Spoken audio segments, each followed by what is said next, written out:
previously on Basic Impressions. Also, over the break, one of my friends introduced me to Kuroko's No Basket, and with the English dub now coming out on Netflix, you'll bet I'll be there. Guys, this show is so good.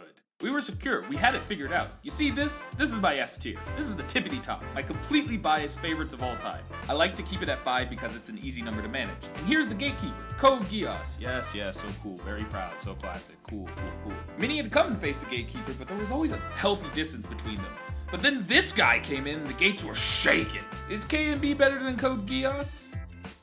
No, but man was it close. And it's also clearly a step above those previous honorable mentions. So Code Geass, take a break. And while you're there, like this video, subscribe to our channel, maybe donate to us on Patreon. Mwah. And let us all take a look at the new top tier gatekeeper.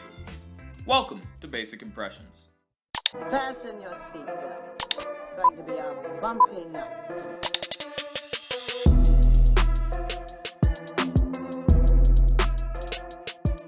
So there I was, just chilling. Two of my fellow quarantine buddies randomly put an episode of this show on, and, I could see the appeal. Smooth animation by Production IG, a compelling story of underdogs grinding their way to the top, and just enough strategy and training for the basketball fan in me to be like, aight, cool, I'm on board for this. But as I caught more and more, something else started to emerge.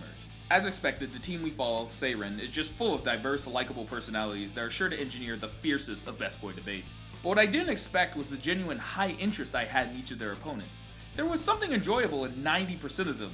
There were just so many likable and downright fun dynamics on the other teams. Even when their success is killer for Seiren, I didn't hate them for it. I enjoyed their displays of dominance just a step below our main teams.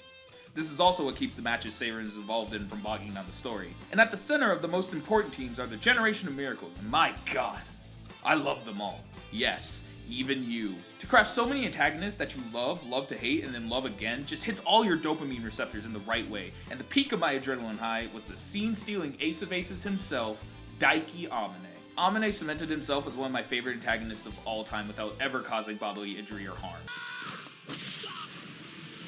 Okay, yeah, but fuck that guy, he's a criminal, it makes sense in context. I'm talking about basketball! Anyways, the two vectors through which we'll look at Aomine are as follows. His impact in-universe, how he pushes and pulls on our protagonist, and his impact out-of-universe, how he pushes and pulls on the viewer. Let's start in-universe. Setting the stage, Seiren is riding high. They've already defeated 2 players from the Generation of Miracles through impressive team play and the evolution of Kagami and Kuroko's talents. While they have had to improve rapidly and still have a long way to go, the sky's the limit for this team. Until... お前の光はずっと見てきた。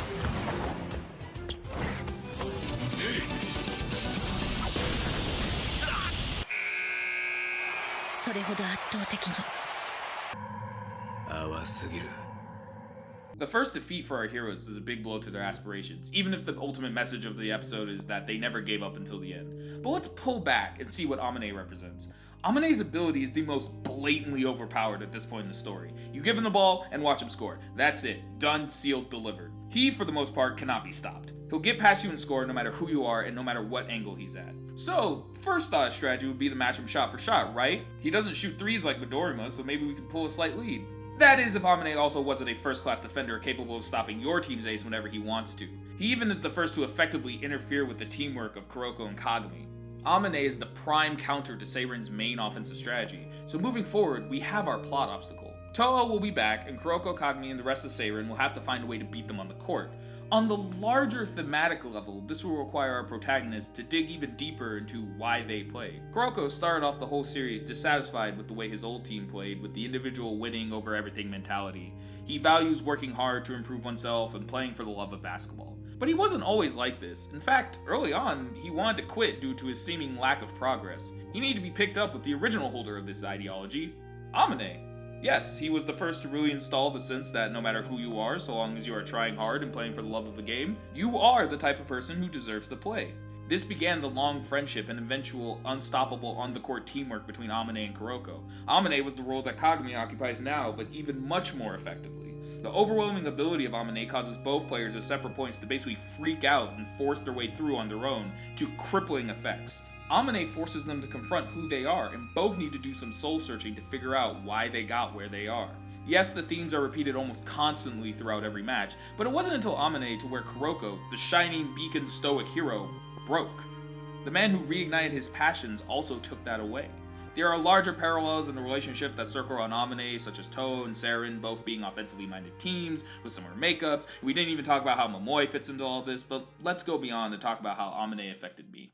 One of the questions KNB asks us is, how do we respond to talent as teammates, opponents, coaches, and fans of varying skill levels?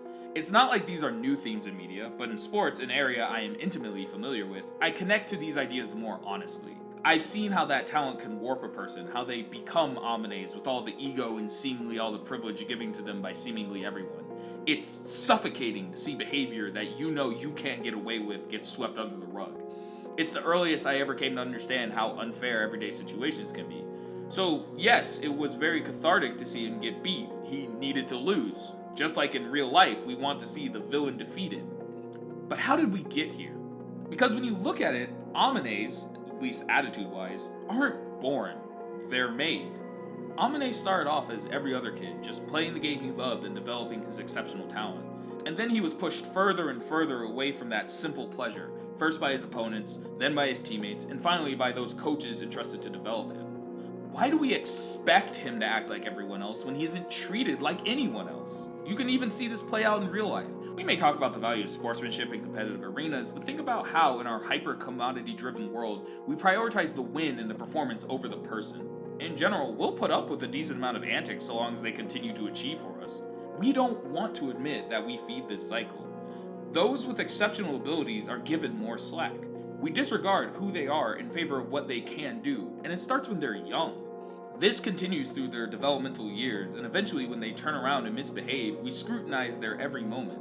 How do you expect a high schooler to grapple with these conflicting expectations? Admonishing them for their bad behavior on one hand while still celebrating their talents above all else? And then, when they fail, the negatives are even further amplified. Once they are no longer useful to us as a product, we throw them away, no longer tolerating what before we allowed. We build our own monsters and then shun that responsibility onto them as some intrinsic value that they have as a person. But we can be better. Underneath all of that apparent me-first attitude is still the boy who fell in love with the game he grew up playing with his friends.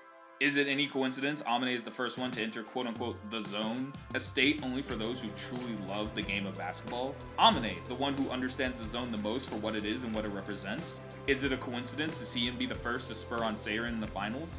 Amine, the one to wear his emotions blatantly on his sleeve for the sport he loves. The world needs Amines in their truest form, because without Amine, there's no Kisei. Without Amine, there's no Kuroko. And without randomly seeing Amine, I wouldn't have thought to dive into now my 6th favorite anime of all time. So thank you, Amine.